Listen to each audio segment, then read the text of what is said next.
Hello, and welcome to I Hate Talking, a podcast about talking, including etymology, frustrating topics, current events, and other random subjects. I'm Adam. And I'm Steph. We are married, and we invite you into these discussions with us as we talk about the good and the bad of talking. We hope you enjoy today's episode.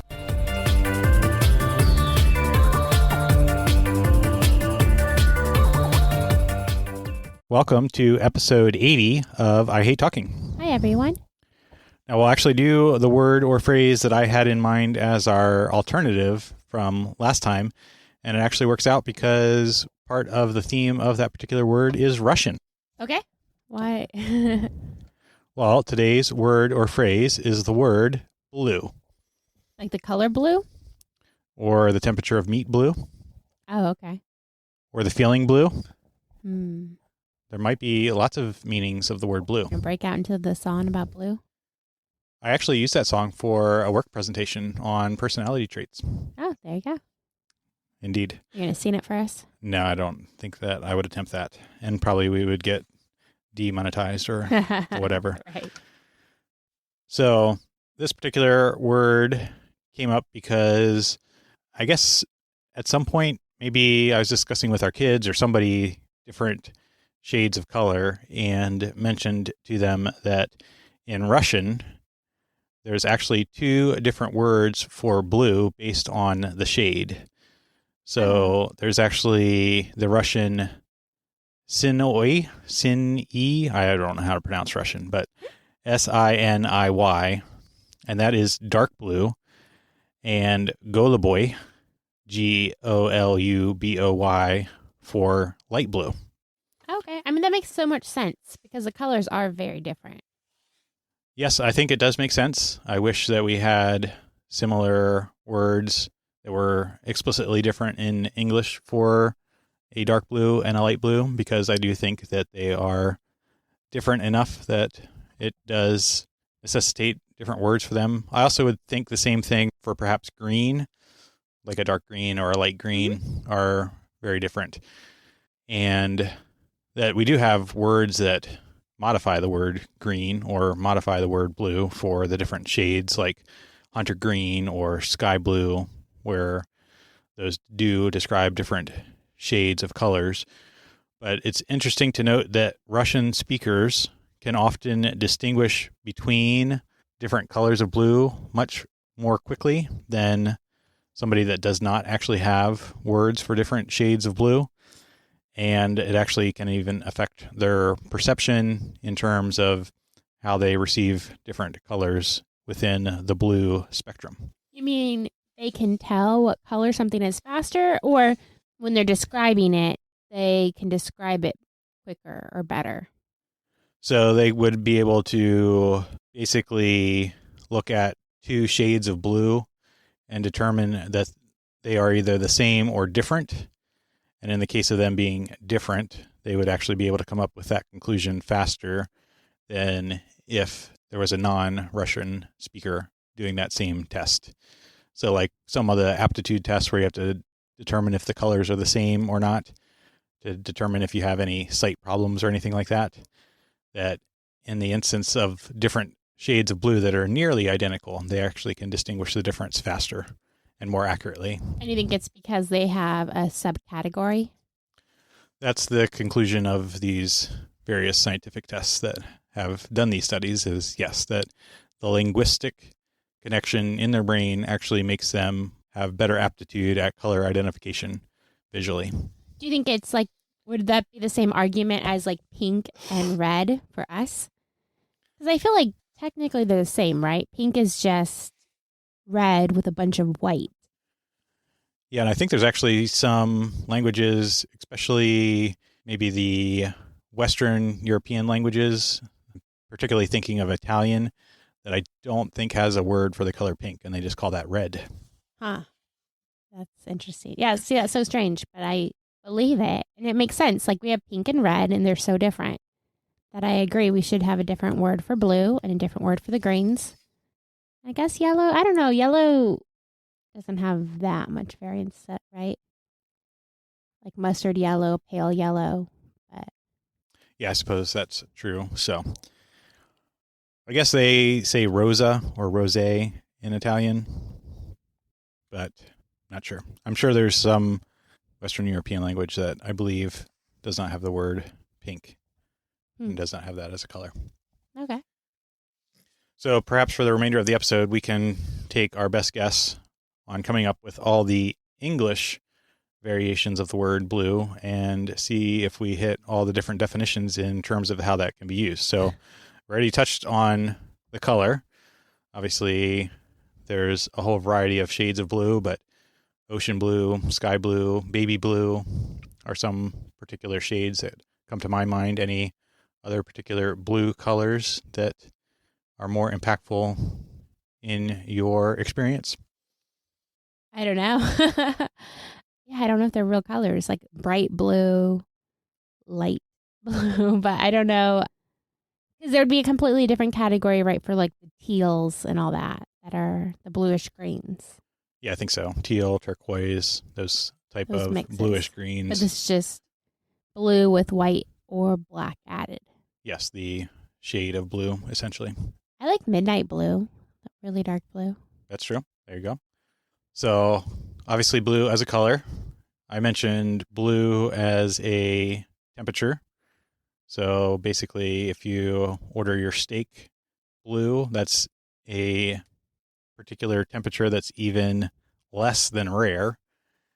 Why is it called blue? I don't know. We'll have to Because find obviously out. it's not blue. It's like red. That's true. It might have something to do with seafood because typically you would order seafood as blue, not necessarily beef or other types of meat within that red meat category. So, but they can, right? Because I feel like I've seen that before. You can, yes. So like beef tartare and other prime cuts, you could order blue. I don't think I ever have. I have ordered sushi, like tuna steaks, blue, and it's basically like sushi, but you have to make sure it's sushi grade fish that you're eating at that point in time because it is not cooked, essentially. Remember that restaurant? I mean, it was like 15 years ago that we used to go to, and they had a special once a week. And the appetizer was huge, and then we got a steak inside, and it was just so much food. So we'd eat the appetizer as our main and ask for the steak as rare as possible, and then we'd go home and eat it the next day, like cook it up. That is true. Yes, I do remember that. That was probably why they went out of business. Yeah, it was so cheap. It was insane. And we got multiple meals out of it. We did. But we always they'd always be like surprised. We'd be like, as rare as you can make it. Yeah. So blue is a cooking temperature. We'll circle back to all these and see if we can determine any particular etymology or definitions that we're missing. But okay. On to the next one was blue as a feeling. Mm-hmm. So if you're sad or depressed, then maybe you're feeling blue. Okay. I'm buying that. I'm having a hard time not singing the song. Because every time you think, I just hear, I'm blue. And it just keeps going. But I won't sing it. Okay. Yes. Well, we can perhaps link to that particular song because we might be so old that people don't even know these things. What? I don't know. Our listening demographic might not know what song we're referring to. Okay, well, it's stuck in my head and it won't go away. Okay. I thought there would be more, but maybe there's not. Is there just blue, the color, blue, the temperature, and blue, the feeling? Well, that's all we can come up with. So I guess we will turn to our resources and see what Oxford Language Dictionary has to say about this. Okay. There is code blue. Does that count? Code blue, like an emergency? Yeah, I don't know what it even means, but I always hear it on like doctor shows. Or blue light special? I remember those. That was a Kmart reference. That is. All right. So Oxford Language Dictionary, going in the order that they have, is number 1, a color intermediate between green and violet, as of the sky or sea on a sunny day. So we had that one. Blue as the color. Azure is one of the examples of a specific shade of blue. So there you go. It can be used to describe a person's skin tone as a result of cold or breathing difficulties. Okay. It can be used to describe a bird or other animal that has blue markings. So, namely a blue jay as an example. Okay. It can be used of cats, foxes, and rabbits having fur of a smoky gray color. But aren't these all colors? Yes, these are all under subcategory 1 colors. Oh, okay. So the blue fox or a blue Russian cat breed. Right. So I'd put all these under blue. Yes, these are all color. subcategories of blue. Okay. Of a ski run, the second lowest level of difficulty. Within physics, denoting one of 3 colors of a quark. So Lost me there. I guess they're just color-coded probably for reference in terms of the different states that a quark could be in. Okay. So more of a categorical definition than an actual color, I would assume. Number 2, of a person or mood, melancholy, sad, or depressed. So we got that one. It can be used of a off-color movie, joke, or story. Yeah, like don't play, like I don't watch blue. Yes. It means like you don't watch something inappropriate. Yeah, like the adult content. Right. So that is number 3. Number 4 is a dated definition. It says rigidly religious or moralistic. How would you use that in a sentence then? It does not give an example. Because it seems absolutely counter to the other one we just said, where it talks about adult content. So. Yes, I'm not sure. Maybe we can do some more research on that one. And then it goes on to some other uses of blue as a noun. So blue colors in terms of clothing, blue armies in terms of the Union Army in the Civil War. It can also be used specifically for a species of butterfly, blue butterfly. And then as a verb, it says that you can make something blue by either heating metal so as to give it a grayish blue finish. So you could blue steel, or you could wash white clothes with bluing, and then they basically turn blue as a result of that process. But nothing about the food. Is that a different spelling? Is that why it doesn't come out? And then there's also a dated definition for squander or recklessly spend. They blued it all on sweets, toys, and cigarettes is the example. Really? Sentence. I feel like that's blue. Like B-L-E-W. Yes. That's interesting. Was it originally blue? It is, because it's a variant of blow in the old English. Blue is a variant of blow? Yes. So I wonder if that's another instance where we just changed the spelling to B-L-E-W so that it was not confused with B-L-U-E. Right. Very strange. No, it does not have in the official definitions from Oxford Language Dictionary the particular temperature.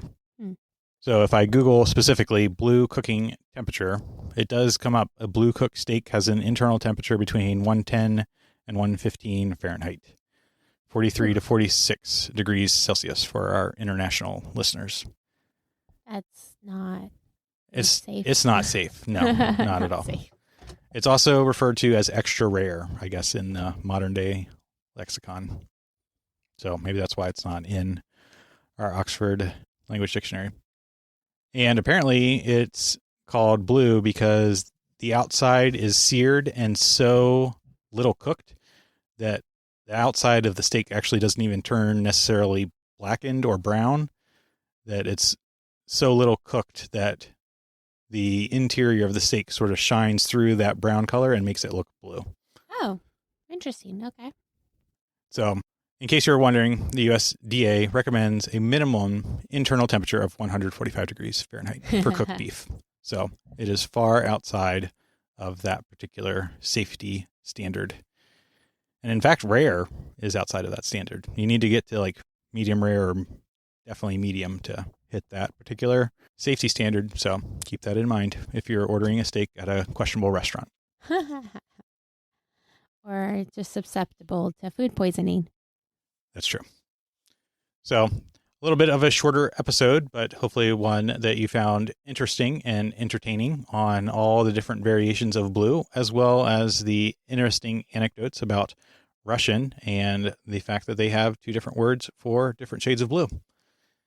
So another reason that perhaps Russian is a superior language to English, not only the C's and S's and K's, but also the words they have for colors. It's ironic because one of our cats is a blue Russian, but that wouldn't even be an accurate term in Russia. I don't know. I suppose they would have to probably call that the dark blue color of a cat. Or maybe they call it something completely different. Mm-hmm. Maybe we'll find out next time. Yep. So, from your friends at I Hate Talking, until next time, remember, it is only through talking that we begin the journey to understanding.